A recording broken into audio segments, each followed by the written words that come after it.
وی جمعات ته دننه کېدو په وخت دعاګانې نو اوله تنبیه دا ورکړې ده ښی خپه به مخکې کړي دا سنت طریقه ده جومات ته چې ورننوځي نو اول به ښی خپه مخکې کړي ولې غوره ځي ته ورننوځي د کوم ځای نه چې ورننوځي د هغې نه دغه غوره دی کوم ته چې ورننوځي نو ښی خپه به مخکې کړي دلیل وی دا دی انس بن مالک رضی الله عنه روایت ته امام حاکم راوړی دی هغه دا وی من السنه سنت طریقه دا ده او صحابي چې کله وی کنه چې سنت طریقه دا ده نو د رسول صلی الله علیه وسلم نه زده کړي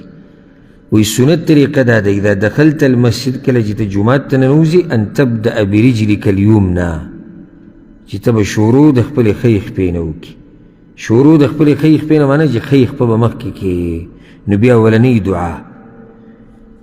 دا روایت عبدالله بن عمرو بن العاص رضی الله عنهما د امام ابو داود راوړی دی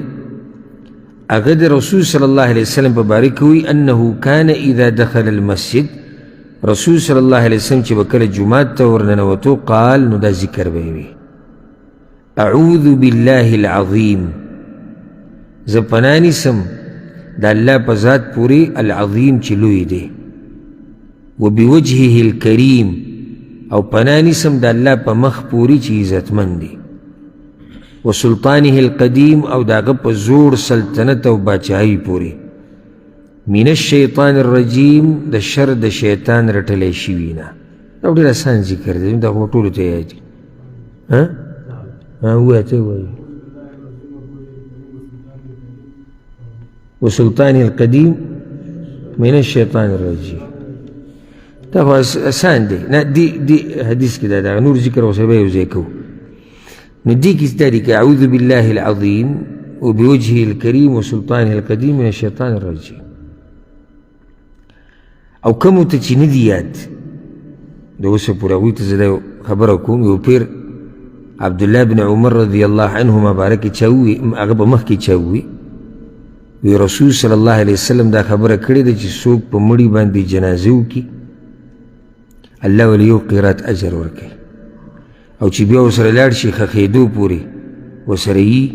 الله ورته 2 قیرات اجر ورکوي وی رسول صلی الله علیه وسلم وایي چې یو قیرات د جبل احد امره دی مدینه کې چې کوم غر دی دومره ثواب ور الله ورکوي هغه دا خبره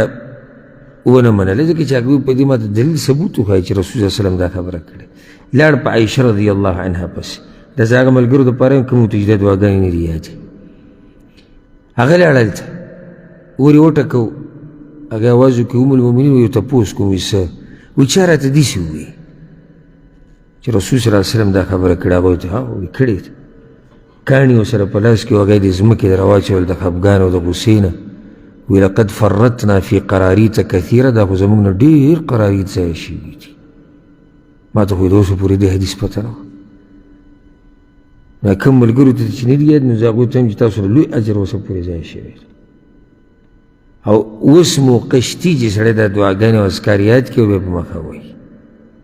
څه ګران هم نه دي اعوذ بالله العظیم وبوجهه الکریم وسلطانه القدیم من الشیطان الرجیم قال أقط قلت نعم فإذا قال ذلك قال الشيطان حفظ مني سائر اليوم بیا دې راوي ته یې وویلی شو چې صرف دا کلمات دي هغه ورته او صرف دا کلمات دي او بیا رسول صلی الله علیه وسلم دا ووی چا چې دا کلمات ووی نو شیطان دا وی شیطان دا انسان زما د شر نه ټوله ورځ محفوظ شو شیطان دا خبره کوي چې کوم سړی جومات ته ورننوځي او دا ذکر یې ووایي نو شیطان وایي دی خو ټوله ورځ زما نه وساتلی شو زه اوس دته نشم نږدې کېدی نو سم خیال دی چې یو سړی 15 پیرې په ورځ کې دا ذکر وایي 15 پیرې جومات ته ننوځي او 15 پیرې دا وایي 15 پیرې شیطان وایي دی خو زما نه په حفاظت کې وساتلی شو نو کوم سړی چې دا اذکار وایي الله یې د ګناهونو نه هم ساتي او دا تجربې خبره ده په کوم ورځ چې سړی په اذکارو کې ګډوډ شي که نه په هغه ورځ د سړي دا ورځ مزېداره نه وي د دیندارۍ په لحاظ هغه ورځ کمزوري دا زما خو خپل ځاني تجربې خبره زه خو د الله کمزوری بنده یم دا زمانه م کومه ورځ چې اذکارو کې او په دې کې کوتاهي وشي هغه ورځ د سړي د دیندارۍ هغه مزه نه وي کومه مزه چې په هغه ورځ وي په کومه ورځ چې سړی د اذکارو اهتمام ډېر وکړي ځکه چې شیطان ته پکې برخه میلاو شي